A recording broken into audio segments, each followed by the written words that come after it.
អរនេះវីដេអូនេះគឺជាវីដេអូទី3ហើយដែលខ្ញុំនិយាយចែកជូនទៅសម្រាប់បងប្អូនថ្នាក់ទី12ចប់ថ្មីហើយយកជាកតិសម្រាប់ពិចារណានៅក្នុងចំណុចវីដេអូទី3នេះគឺផ្ដោតសំខាន់ទៅលើអាហារូបករណ៍និងហិរញ្ញវត្ថុសម្រាប់បងប្អូនចប់ទី12ភ្លាម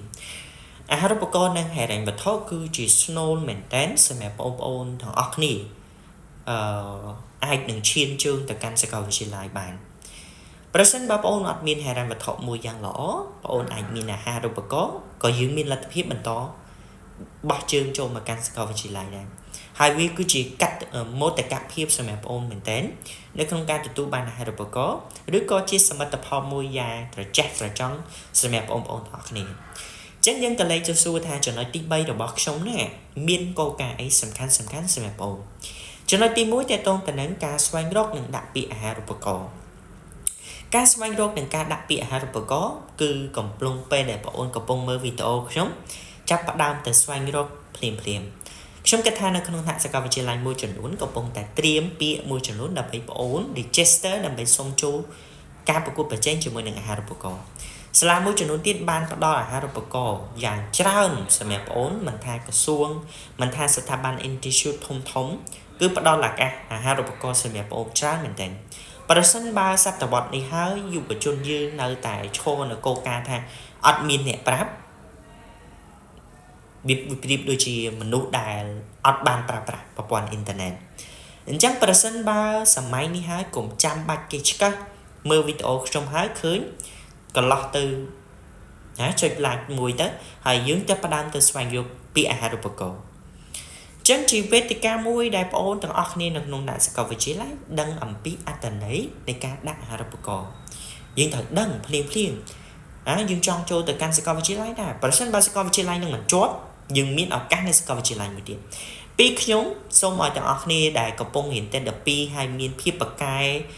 ជាមួយនឹងការប្រកួតប្រជែងចូលចិត្តការប្រកួតប្រជែងសូមដាក់ឲ្យហើយយ៉ាងហោចណាស់ឲ្យបាន4អាហារូបករណ៍នៅក្នុងទូទាំងប្រទេសរបស់យើងអាចនឹងបើអត់មួយក៏មានមួយបើអត់មួយក៏មានមួយយើងមានជំរឿននៅក្នុងការចាត់យកបានច្រើន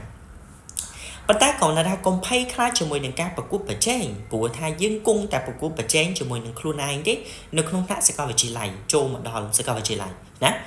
អញ្ចឹងសួរបងមើលថាតើប្រកួតប្រជែងនឹងខ្លួនឯងហ្នឹងប្រកួតប្រជែងយ៉ាងម៉េចវាហត់ជាងប្រកួតប្រជែងជាមួយនឹងការប្រកល់អាហារូបករណ៍ទៅទៀតណាយើងចាំមើលថាតើប្រកួតប្រជែងហ្នឹងមធ្យោបាយយ៉ាងម៉េចសូម្បីតែសប្តាហ៍ថ្ងៃគឺខ្ញុំប្រកួតប្រជែងជាមួយនឹងខ្លួនឯងហើយវាពិបាកមែនតើនៅក្នុងការប្រកួតប្រជែងណាយកឈ្នះខ្លួនឯងឲ្យបានទេចាំមើលយើងគិតខ្លួនឯងទៅតេតងការយកឈ្នះខ្លួនឯងនឹងចំណុចទី2គឺតេតងតកលឹះសរសេរអត្ថបទឬក៏ការដែលយើងស្នើអាហារូបករណ៍វាគឺជាចំណុចស្នូលមែនតើប្រសិនបើយើងមិនមានលទ្ធភាពឬក៏មានលទ្ធភាពហើយយើងចង់បានអាហារូបករណ៍យើងត្រូវចេះសាកសួរសិស្សច្បងពីមុនណាគាត់ចប់អាហារូបករណ៍នៅនេះហើយធម្មតាយើងបណ្ដាញសង្គមមកលើកទលំទលាយព្រោះមានជួនកាលយើងមិនស្គាល់គាត់ក៏យើងអាចសាកសួរគាត់តាមរយៈនឹងបានដែរចិត្តស្ដេចមានបងប្អូនមួយរយៈមុនគាត់សួរខ្ញុំថាបងគាត់រៀន IT ដែរមិនបានមិនសូវចេះនិយាយគាត់រៀន IT ដែរមិនបានអត់មានការងារធ្វើអាហ្នឹងគាត់សួរខ្ញុំដែរអាហ្នឹងគាត់ថាប្រសិនបើសួរបើអត់មានអីសួរឬក៏ចង់មានបំណងសាកសួរខ្ញុំអាចឆាតមកខ្ញុំក៏បានខ្ញុំ welcome នៅក្នុងការឆ្លើយខ្ញុំអត់បានទេមិនជឿបើសិនជាសាក់ឆាតមកខ្ញុំនឹងឆ្លើយណាចូលមកកាន់តេតងតនឹងចំណុចទី3គឺតេតងតនឹងរបៀបគ្រប់គ្រងហិរញ្ញវត្ថុនៅក្នុងជីវិតរបស់យើងជីវិតជាសិស្សនៅក្នុងថ្នាក់សាកលវិទ្យាល័យសូម្បីតែខ្ញុំគ្រប់គ្រងហិរញ្ញវត្ថុខ្លួនឯងសប្ថ្ងៃនៅក៏ពិបាកដែរសួរថាគ្រប់គ្រងតាមមធ្យោបាយណាពីដើមឡើយនៅក្នុងថ្នាក់សាកលវិទ្យាល័យអត់សូវចេះគ្រប់គ្រងទេដោយសារតែជាទូទៅសុំតែលុយអ្នកផ្ទះមកអ្នកផ្ទះឲ្យលុយមកគឺគ្រប់គ្រាន់បាត់ទៅហើយ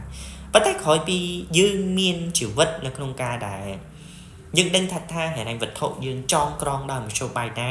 ហើយយើងចំណូលចំណាយតាមវិធីមួយណានោះហើយយើងគឺជាចំណុចសំខាន់អាចនឹងពិបាកតិចសម្រាប់បងប្អូនទាំងអស់គ្នាចូលមកកាន់ជីវិតសាកលវិទ្យាល័យដំបូងប៉ុន្តែខ្ញុំជឿថានៅពេលដែលបងប្អូនទាំងអស់គ្នាបានបន្តដំណើររយៈពេល1ខែ2ខែទៅបងប្អូននឹងអាចសង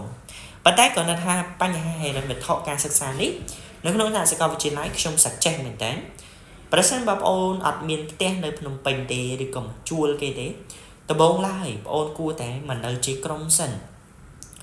មាននេះបងអាចនៅមួយមិត្តភ័ក្តិទោះបីគិតថាលំបាកមិនតិចមែនប៉ុន្តែបងត្រូវចាំថា security នៅភ្នំពេញគឺជាចំណុចសំខាន់មែនទែនដែលបងត្រូវដឹងទីតាំងភូមិសាស្ត្រឲ្យបានជាក់លាក់បំផុតហើយរកផ្ទះជួលណាដែលមានសុវត្ថិភាពសម្រាប់បងប្អូនមិនមែនមានន័យថាបងមានលុយបងអាចជួលបានកន្លែងសុវត្ថិភាពទេនៅកន្លែងនេះគឺជាចំណុចដែលបងទាំងអស់គ្នាគួរពិចារណាថាយើងគួររៀបចំយ៉ាងម៉េចសួរសិស្សច្បងនៅទីតាំងណាដែលចិត្តសាលា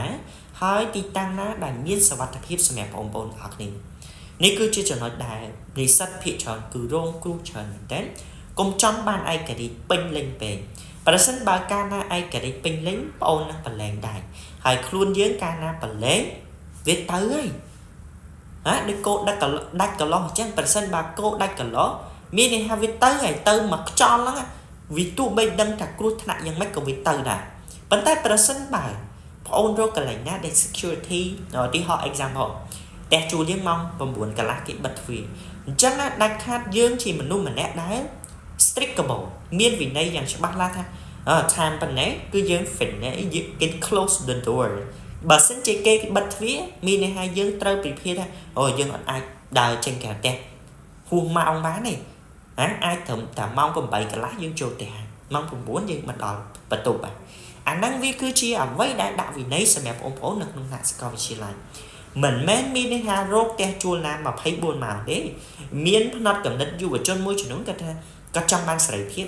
ចេញចូលថ្មណាក៏បានអត់និយាយអញ្ចឹងទេប្រសិនបើនិយាយអញ្ចឹងមានន័យថាជាមនុស្សម្នាក់ដែលអត់មាន discipline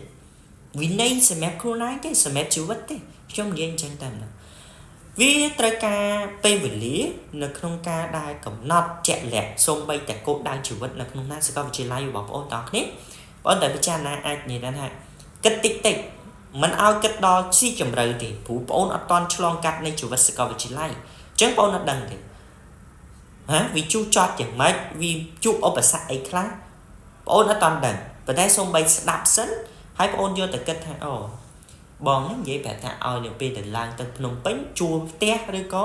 ជួល condo ឬក៏មានទីតាំងមួយដែលសមស្របសម្រាប់ខ្លួនឯងជាពិសេស security ហើយតកតទៅនឹងវិន័យនៅក្នុងការដែលកំណត់ទៅលើផ្ទះជួលហ្នឹងគឺជាចំណុចស្និទ្ធពិសេសព្រោះថាប្រសិនបើខ្ញុំអត់ដឹងខ្ញុំចេះតែជួលអត់កាទេកុំធ្វើអញ្ចឹងបងត្រូវតែយ៉ាងហោចណាស់ស្គាល់អ្នកនៅចិត្តស្និទ្ធហ្នឹងសួរ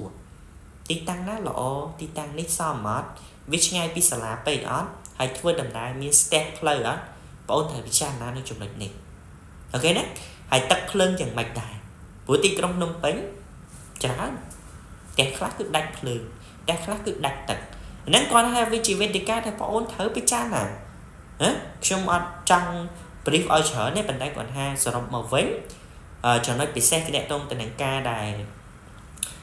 លក្ខអាហារូបករណ៍និងហិរញ្ញវត្ថុសម្រាប់បងអូនគឺបងអូនទី1គឺស្វែងរកនិងដាក់ពាក្យសុំអាហារូបករណ៍ហើយក្រោយពីស្វែងរកហើយបងអូនត្រូវចេះសរសេរហើយបងអូនសរសេរអាហារូបករណ៍អីហើយបងអូនត្រូវគិតគូរតកតងនឹងការចំណាយចំនួននៅក្នុងជីវិតនៅសាកលវិទ្យាល័យបងអូនអាចនៅជាក្រុម 4-5 នាក់សិនទៅក្រោយពីយើងអាចស្គាល់ទីក្រុងភ្នំពេញច្បាស់ហើយយើងដឹងផ្លូវកលិចកលុកកលិចកលៀតហើយយើងដឹង security យ៉ាងម៉េចហើយចាំបងអូនអាចសុំមិត្តភ័ក្តិសុំចេញទៅនៅដល់ឡែកទៅយើងមិនមែន selfish មិនមែនអាត្មានិយមប៉ុន្តែនេះគឺជាផ្លូវជីវិតរបស់យើងម្នាក់ដែលយើងត្រូវតែដើរនិងកំណត់ដោយជោគវាសនារបស់ខ្លួនឯងកុំប្រើប្រាស់មនោសញ្ចេតនារហូតទៅបាត់បង់នៃក្តីសង្ឃឹមនៃដំណើរជីវិតនៅក្នុងថ្នាក់សាកលវិទ្យាល័យមិនមែនចេះតែទៅបួលផឹកទេអត់ទេធ្វើអញ្ចឹងអត់កើតទេណានៅក្នុងវេទិកាថ្ងៃនេះខ្ញុំមានតែបងប្អូនចែករំលែកនៅបទពិសោធន៍ជីវិតតែប៉ុណ្្នឹងឯងសង្ឃឹមថាទទួលបាននៅចំណុចទី3របស់ខ្ញុំអូខេអរគុណច្រើនបាយបាយ